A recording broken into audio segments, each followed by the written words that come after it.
Thank you very much for coming to our media briefing.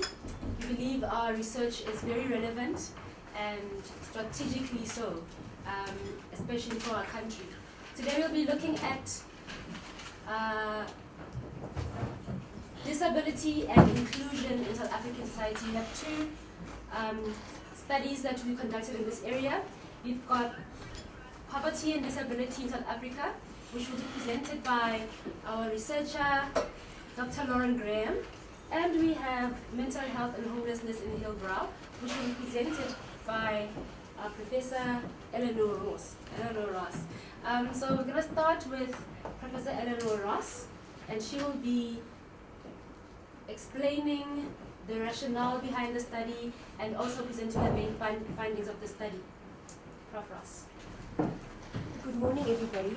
I must apologize for the person who is actually supposed to be presenting it today is Uno Moyo, who actually conducted the research, but unfortunately she's unable to be here with us today. So I'm presenting it on her behalf. Just in terms of how we actually came to do the study, we were approached by the Central Gauteng Mental Health Society because they identified a need for research in this area. They mentioned that they had been experiencing challenges in terms of dealing with persons who were homeless as well as and also had mental illness.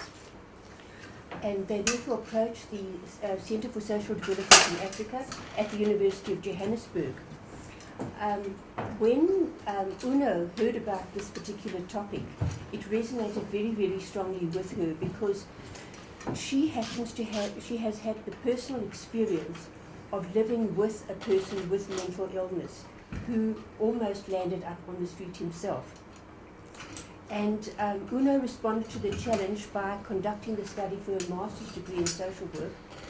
And we're very proud for the fact that she was awarded a distinction for the research. Just a little bit in terms of the background, homelessness is a worldwide problem. It's not a new phenomenon. And there has been substantial research on homelessness in South Africa, particularly done by the HSRC. And among the factors contributing to homelessness in this country include some of the apartheid policies like Influx Control, Group Areas Act. There was also labour migration, which caused fragmentation of families, inferior health, welfare and education services for the black population. And all these factors, in fact, exacerbated poverty, unemployment and inequality. And subsequently, with the dismantling of apartheid, there was widespread migration across borders and also from rural to urban areas. And this resulted in a mismatch between the demand for housing and employment and the availability of services, and these factors further exacerbated homelessness. This picture I just took out of the Sunday Times. You're probably all familiar with it, and I think that if you see in the background there are the Ferraris, and in the foreground on the ledge are homeless people sleeping there, lying there, covered with their blankets, and for me it just embodied the juxtaposition between abject poverty and great affluence.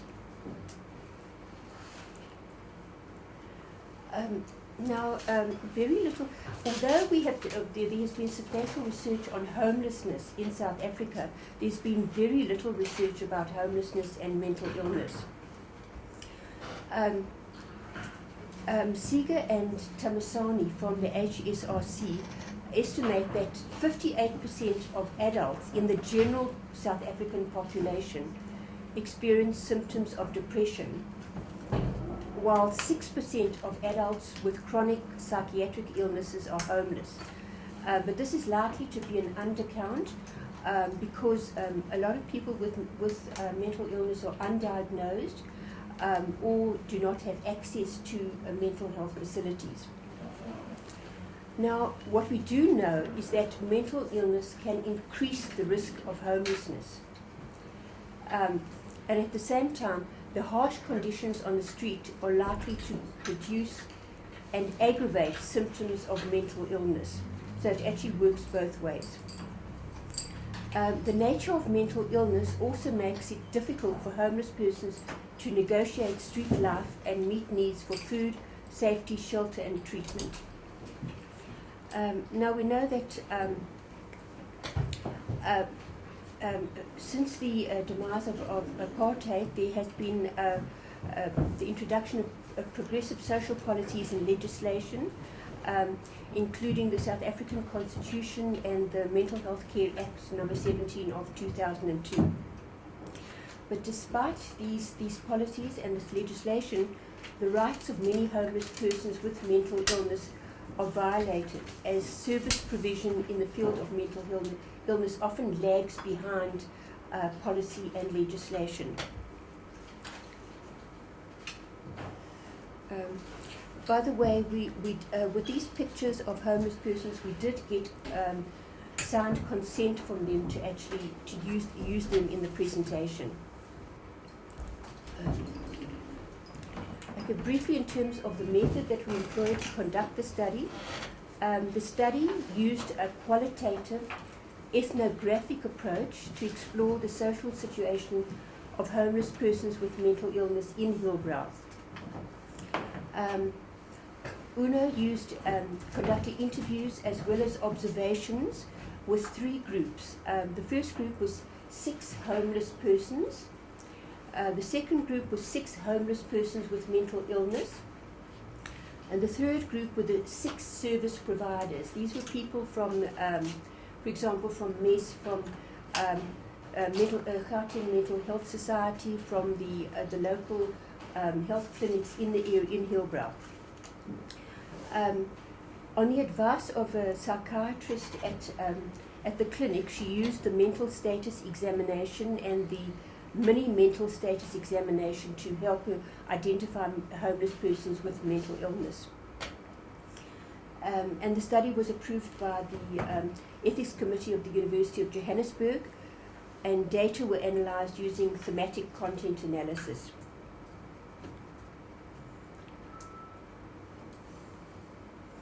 Okay, in terms of reasons for homelessness, I don't know if you're able to see the graph or if it's too small, but there are 3 types of bars. The blue one represents the homeless persons with mental illness, the red one is the homeless persons, and the green one is the service providers. And from the graph you can see that the most frequent reason given for homelessness was family breakdown. The other reasons included substance abuse in the home, maybe parents abusing alcohol, which had caused the person to actually leave home. Another common reason was seeking employment. They were unable to find employment in the areas where they lived, and they thought that if they came to Johannesburg, there would be greater job opportunities. Then there was mental illness. Then there's also seeking adventure. We had, I think it was one person who came actually from quite a well-off home. The father had a higher position in government, and she mentioned that she had come to Hillbrow. She'd run away from home, come to Hillbrow to seek adventure. Then there was peer pressure, and then in terms of criminal activities, some of the people had actually engaged in criminal activities, and they felt that if they actually moved to a different town or city, they were less likely to be apprehended by the police. Then there was poverty, and others gave no reasons. Then health and exposure to violence, and due to the harsh and unhygienic living conditions, their health was compromised. The study was conducted in the middle of winter. They were all, UNO reported that they were all coughing. And here are just some of the quotes. This is a quote from a service provider. "We used to go out on the streets to their hotspots and ask their friends. Sometimes we could find out they are sick with HIV or AIDS. They could not move, and we called an ambulance, or we called the hospices and took them there. They also mentioned, all of them who were interviewed, that they had all experienced violent assaults at some time or other. And I think the next quote aptly encapsulates that issue. Excuse me. There is no life here. We stab one another. We will kill one another. And the saps, they arrest us all the time. Thank you, just turn it up. Okay. And I just want to mention briefly the relations between homeless persons and those with those who are homeless with mental illness. Generally, the homeless and those with mental illness related well to one another, and from their responses, it was obvious that they shared a common identity. One of the quotes was, "We live well together." For example, when there are functions on the streets, we invite each other, and then we go together. Some of the guys, I know them from before in other shelters, and some we met at school. And then another quote was, "Sometimes we get along, sometimes no, because some will tell you they have been long on the streets, and you will be new, and we harm each other in such cases." Thanks.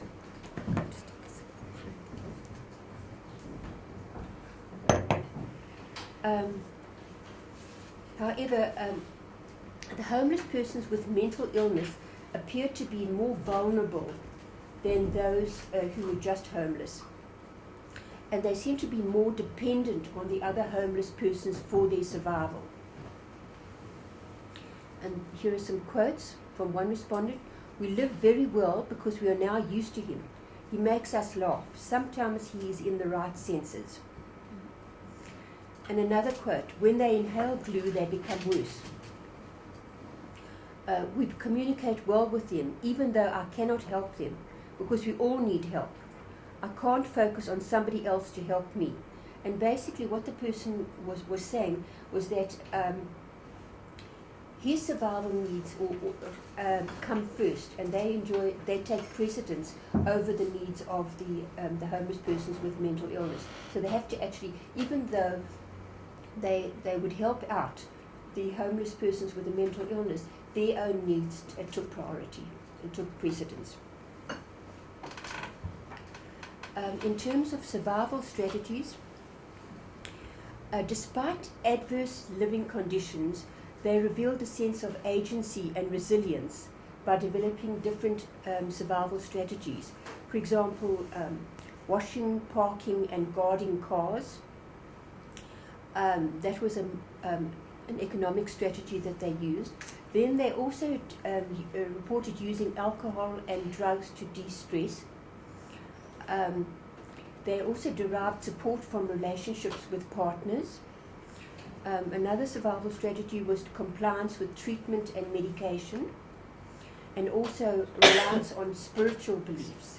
The one homeless person, he said, "Look at me, this is my Bible, I carry it with me wherever I go." And then a comment made by a homeless person was that it is difficult for the homeless, mentally ill persons to survive on the streets because they can't even help out with parking. They do nothing all day. Okay. We also interviewed the service providers from the area, and I mentioned the ones who had been involved, and the services that they provided included psychiatric assessments and psychotropic medication. That was from the psychiatric clinic, counseling and psychosocial support, follow-ups, outreach activities, provision of accommodation, food, clothing, and blankets, referrals to other organizations, family reunification, assistance with grants and documentation, particularly ID books, recreation programs, and then education and training in things like computer literacy and life skills, Life skills included things like hygiene and sexually safe behavior.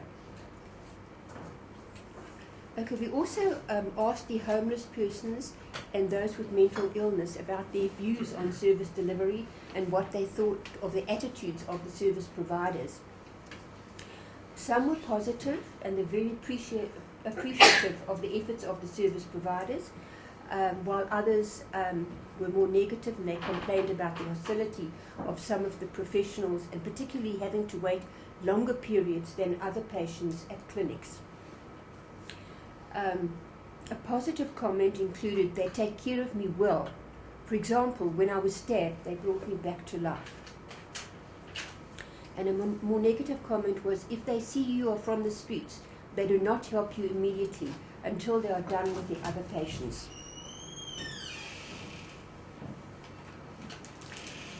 Okay, in terms of challenges experienced by the service providers, the most common was follow-up, because they felt that many of these homeless people were highly mobile and they didn't have a fixed address, so it was very, very difficult to follow up with them, particularly also with the with those with mental illness, to find out, if they've kept their appointments, etc. Then also another common one was not wanting to stay in a shelter. And those who didn't want to stay in shelters complained about the rules, that they didn't want to actually adhere to the rules applicable to residing in a shelter. Then absconding from programs. For example, they would start a course on computer literacy, and the service providers then complained that at the end of the week some had dropped out, other people had come, and very few actually finished or completed these courses. Then recidivism or relapse, particularly relapse in terms of drug addiction. Then there was lack of alternate placement, and the problem is that most shelters only have rules that only allow you to stay for a certain period of time, and then after that you're expected to actually find alternate accommodation. And this was very difficult because alternate accommodation was often not available. Then short attention span, lack of program incentives. Some of the homeless persons complained that if they attended some of these training sessions, they were not paid, and they felt that they could actually be earning more money if they were standing on the street corners begging rather than actually attending these programs. They felt there was a lack of incentive. Some of the service providers complained about also lack of or ungrateful attitudes, the need to modify behavior, drug abuse, also violence, where some homeless persons tend to, particularly if they had been taking drugs or inhaling glue, that they tend to become very aggressive. And then dependency issues and becoming very, very dependent on the social workers. Okay, and then just in terms of conclusions, the results would appear to reflect the failure of housing, welfare, education and healthcare policies, policies, and need to be viewed against the backdrop of poverty, unemployment and violence in South Africa. And I'll just end with the recommendations. We feel that the Department of Social Development needs to continue funding NGOs for providing outreach services, because some of the service providers complained that the funding for outreach services had been curtailed. It was limited only to outreach services for street children, not for adults who are homeless. Also, more residential facilities are needed for homeless persons.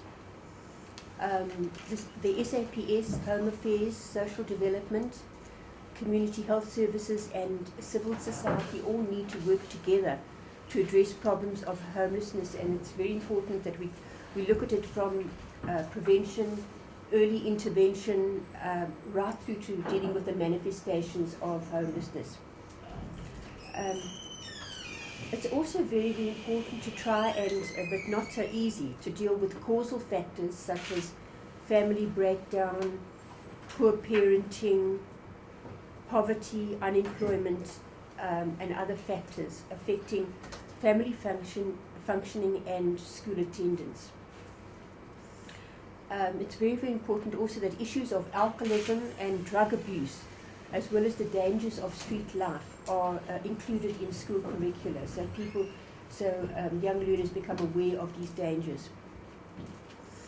And the last recommendation is that epidemiological data are needed in respect of homeless persons with mental illness in order to assist with policy formulation and implementation, because it's very, very difficult to arrive at exact figures regarding this population.